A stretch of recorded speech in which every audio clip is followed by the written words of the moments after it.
এখন সন্ধ্যা। আমি সন্ধ্যাবেলা ঠাকুর ঘরে চলে এসেছি সন্ধ্যা দিতে। ঠাকুরের যে সামনে একটা প্রদীপ জ্বালানোর সাথে সাথে আমি প্রত্যেক দিন তুলসী মন্দিরেও একটা প্রদীপ জ্বালাই। দেখো, তুলসী মন্দিরের জন্য প্রদীপটা আমি রেডি করে নিয়েছি। আমি ঠাকুরের এখানে দেখিয়ে আরতি করে তারপরে আমি বাইরে তুলসী মন্দিরে যেখানে প্রদীপ দেয় সেইখানটায় আমি প্রদীপ দিয়ে দেব। প্রথমে আমি এই তুলসী মন্দিরে প্রদীপ দিতাম না, ধূপকাঠি দিতাম, ধূপ দেখাতাম।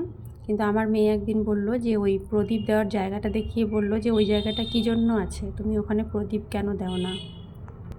তখন থেকে আমি কিন্তু প্রত্যেক দিন প্রদীপ দিই। ঝড় বৃষ্টি বাদে আমি এখানে প্রত্যেক দিন কিন্তু প্রদীপটা দিয়ে থাকি। এটা কিন্তু করা খুবই ভালো। আর প্রদীপটা যেন পরিষ্কার থাকে, একদম অপরিষ্কার প্রদীপে প্রদীপ দেওয়া যায় না। ধন্যবাদ এতক্ষণ আমার সঙ্গে থাকার জন্য।